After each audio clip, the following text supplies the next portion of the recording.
بسم اللہ الرحمن الرحیم۔ بغداد کی گلیاں ہمیشہ علم و حکمت اور اسرار کی کہانیاں سمیٹے ہوئے ہیں۔ ان گلیوں میں ایک فقیر رہتا تھا جس کا نام شیخ کامل تھا۔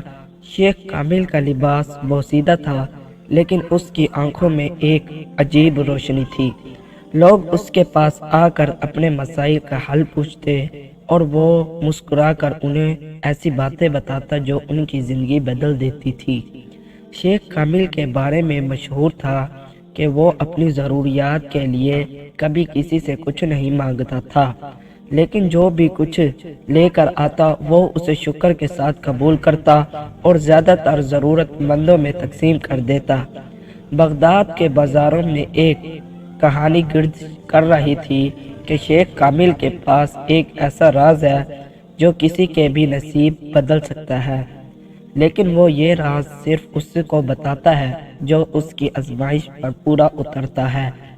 ایک دن شہر کے ایک رئیس کا بیٹا جو دنیا کے ہر آسائش رکھتا تھا لیکن دل کا سکون کھو بیٹھا تھا، شیخ کامل کے پاس آیا۔ اس نے شیخ سے کہا، اے فقیر، میں نے سنا ہے کہ تمہارے پاس ایسا راز ہے جو زندگی کو بدل سکتا ہے۔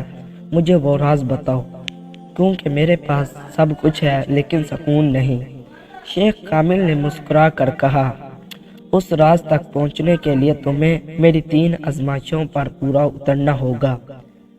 اگر تم کامیاب ہو گئے تو میں تمہیں راز بتا دوں گا۔ پہلی آزمائش، میں شیخ کامل نے رئیس کے بیٹے کو بغداد کے سب سے غریب علاقے میں جانے کو کہا اور وہاں کے لوگوں کی ضروریات پورے کرنے کا حکم دیا۔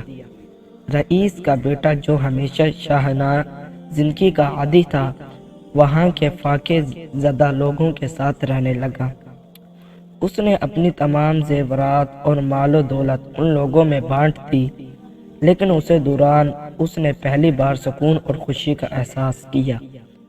دوسری آزمائش، شیخ کامل نے اسے کہا کہ وہ اپنا غرور اور تکبر ختم کرے اور بغداد کے بازار میں فقیر بن کر لوگوں سے بھیک مانگے۔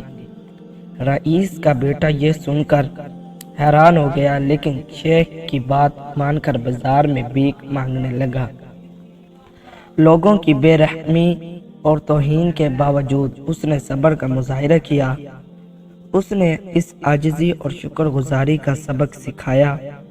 تیسری اور آخری آزمائش میں شیخ نے اسے کہا کہ وہ 1 مہینہ خاموشی اختیار کرے اور صرف اپنے دل کی آواز سننے کی کوشش کرے۔ اسی دوران رئیس کے بیٹے نے اپنی زندگی کے تمام غلط فیصلوں پر غور کیا اور اپنی روحانی کمزوریوں کو پہچانا۔ 1 مہینہ گزرنے کے بعد رئیس کا بیٹا شیخ کامل کے پاس واپس آیا۔ اب اس کی آنکھوں میں غرور کی جگہ عاجزی تھی اور اس کا دل سکون سے بھر گیا۔ شیخ کامل نے مسکراتے ہوئے کہا، اب تم اس راز کو سمجھنے کے قابل ہو گئے ہو۔ یاد رکھو، سکون اور خوشی دنیا کی چیزوں میں نہیں بلکہ دوسروں کی خدمت، عاجزی اور خود کی پہچان میں ہے۔ جو یہ جان لیتا ہے وہی اصل راز پا لیتا ہے۔ رئیس کا بیٹا اس دن کے بعد ایک نیک اور عاجز انسان بن گیا اور بغداد کے لوگوں میں سخاوت اور خدمت کی مثال بن گیا۔ اگر آپ کو یہ کہانی اچھی لگی ہو تو ویڈیو کو لائک کریں، چینل کو سبسکرائب کریں اور ویڈیو کو دوستوں کے ساتھ لازمی شیئر کریں اور بیل آئیکن کے بٹن کو بھی پریس کر لیں تاکہ ہماری آنے والی ہر نیو ویڈیو آپ تک پہلے پہنچ سکے۔ شکریہ۔